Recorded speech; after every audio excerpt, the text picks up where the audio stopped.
Hello everyone, कैसे हैं आप लोग।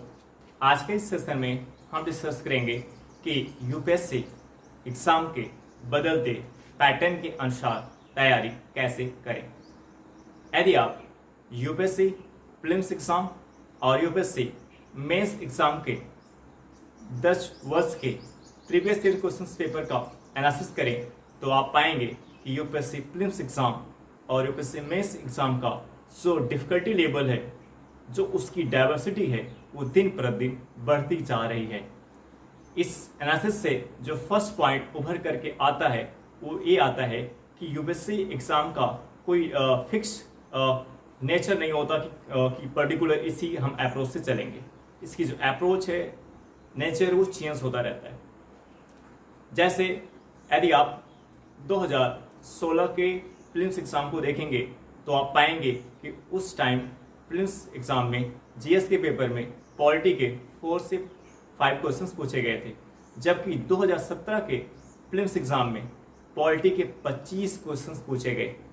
यदि कोई भी यूपीएससी एस्पिरेंट्स जो 2016 के प्रीवियस ईयर क्वेश्चन पेपर को आधार बना करके तैयारी करता कि पॉलिटी से कम क्वेश्चंस पूछा गया है, इसलिए पॉलिटी को इग्नोर कर देते हैं, किसी और टॉपिक पे फोकस करते हैं, तो 2017 में इस कारण से उसे काफ़ी नुकसान उठाना पड़ सकता था, क्योंकि 25 क्वेश्चंस 2017 के प्रीलिम्स एग्जाम में पॉलिटी से पूछे गए थे।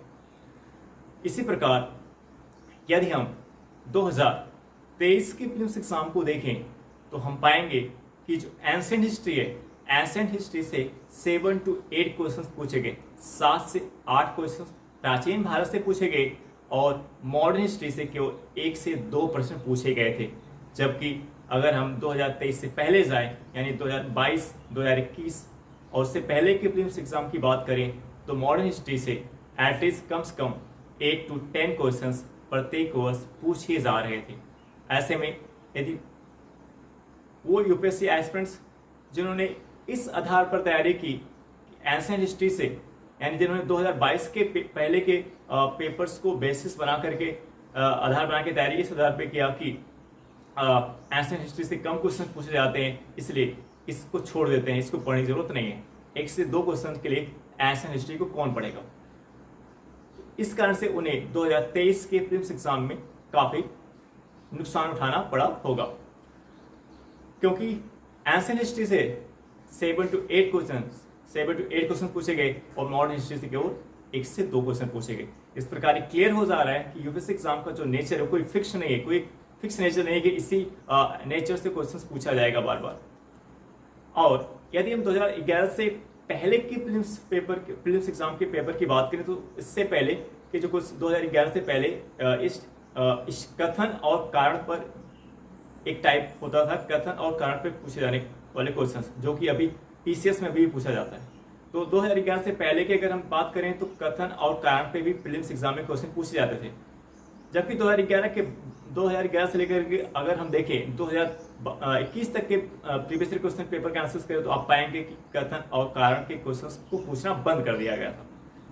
2022 में एक क्वेश्चन, यानी 2011 के बाद 2022 में एक क्वेश्चन कथन और कारण पे पूछा जाता है। उसके बाद 2023 में कथन और कारण पे काफी ज्यादा क्वेश्चंस पूछ लिए जाते हैं, काफी ज्यादा क्वेश्चंस कथन और कारण पे पूछ लिए जाते हैं, जिस कारण से यूपीएससी प्रीलिम्स एग्जाम 2023 का जो डिफिकल्टी लेवल हो काफी ज्यादा बढ़ जाता है। और आपने देखा भी होगा कि 2023 के प्रीलिम्स एग्जाम की कट ऑफ काफी कम गई। तो ऐसे में यदि आप 5 वर्ष 10 वर्ष के प्रीवियस ईयर क्वेश्चन पेपर को आधार बना करके अपने माइंड को सेट कर रहे हैं तो ये आपके लिए घातक सिद्ध हो सकता है। एटलीस्ट कम से कम आपको 20 से 25 वर्ष के प्रीवियस ईयर क्वेश्चन पेपर का अच्छे से एनालिसिस करना चाहिए, बार बार उसको सॉल्व करते रहना चाहिए और उसके बेसिस पे आपको अपने माइंड को सेट करना चाहिए। अगर आप 25 वर्षों के पेपर के बेसिस पे आप अपने माइंड को सेट करेंगे तो आप पाएंगे ये चीजें आपको समझ में आ जाएगी कि इसका कोई एक फिक्स ट्रेंड नहीं है, ये कभी इस एरिया पे फोकस हो जाता है, कभी इस एरिया पे फोकस हो जाता है। यानी कुल मिलाकर अगर हम कहें तो इस 25 वर्षों के प्रीवियस ईयर क्वेश्चन पेपर का एनालिसिस करने पे आप पाएंगे कि जो क्वेश्चन पेपर का जो नेचर होता है वो मल्टीपल अप्रोच का होता है और हमें किसी भी सेक्शन को इग्नोर नहीं करना है। आप किसी भी सेक्शन को, अगर आप एंशिएंट हिस्ट्री को इग्नोर कर रहे हो, मिडियल हिस्ट्री को इग्नोर कर रहे हो, मॉडर्न हिस्ट्री को इग्नोर कर रहे हो, या किसी पर्टिकुलर सेक्शन को इग्नोर कर रहे हो, तो इस कारण से आपको काफी नुकसान उठाना पड़ सकता है। इस कारण जो आपके सिलेबस में और 25 वर्षों का जो प्रीवियस क्वेश्चन पेपर सॉल्व कर रहे हैं, उससे जो आपका माइंडसेट बन रहा है, उस माइंडसेट के बेसिस पे आपको अपनी तैयारी करनी चाहिए। इससे आपकी प्रिपरेशन में डाइवर्सिटी आएगी। जो आपकी प्रिपरेशन में डाइवर्सिटी आएगी, आपकी प्रिपरेशन में मल्टीपल अप्रोच आएगा, तो आप जो है उस प्रीलिम्स एग्जाम या मेंस एग्जाम को अच्छी तरीके से टैकल कर पाओगे। दूसरा पॉइंट जो इस एनालिसिस से उभर करके आता है कि जो आपका कॉन्सेप्ट है एनसीईआरटी का, जो आपका बेसिक फाउंडेशन है एनसीईआरटी का, वो क्लियर होना चाहिए। आपका कॉन्सेप्ट क्लियर होना चाहिए और आपको के अंदर एक कनेक्टिविटी का अप्रोच डेवलप होना चाहिए। वो एनसीईआरटी के थ्रू आउट ही आएगा। यदि आप एनसीईआरटी को सरफेस टू सरफेस पढ़ते जा रहे हैं, एनसीईआरटी को पढ़ने में आप जल्दबाजी कर रहे हैं, उसके डेप्थ में नहीं जा रहे हैं, उसके इंटर में, उसके अंदर में इंटर नहीं कर रहे हैं, उसकी गहराई में नहीं उतर रहे हैं, तो आपको काफी नुकसान उठाना पड़ सकता है। इसलिए जो आप किसी बुक को बहुत तेजी से पढ़ने की आदत है, आप आगे बढ़ते जाते हैं लेकिन आपको कुछ समझ में नहीं आता, कोई भी कॉन्सेप्ट आपको क्लियर नहीं होता, इस पे आपको काम करने की जरूरत है। आपको एनसीईआरटी की डेप्थ में, उसकी गहराई में उतरना पड़ेगा।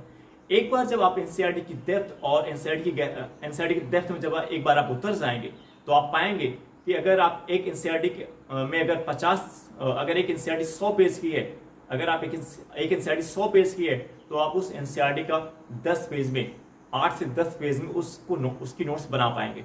आप किसी भी एनसीईआरटी, कोई भी एनसीईआरटी बुक, अगर एक एग्जाम्पल तौर पर बात करें कि एक एनसीईआरटी की बुक मान लो 100 पेज है, तो उस 100 पेज को आप 10 पेज में, 8 पेज में कब कन्वर्ट कर पाओगे? उसकी समरी, उसकी शॉर्ट नोट तब बना पाओगे जब उसकी डेप्थ में, उसकी गहराई में उतर पाओगे। क्योंकि जब किसी जैसे एक चैप्टर की बात करें, जब आप एक चैप्टर को अच्छे से पढ़ते, समझ के पढ़ते, उसके कॉन्सेप्ट को क्लियर करके पढ़ते हैं, और इस प्रकार जब आप उसके डेप्थ में उतर जाते हैं, तो आप पाते हैं कि उसके अंदर के जो सभी पॉइंट्स है वो एक दूसरे से आपस में इंटरकनेक्टेड है। तो इससे आपको शॉर्ट नोट्स बनाने में काफी क्या होती है, आसानी हो जाती है।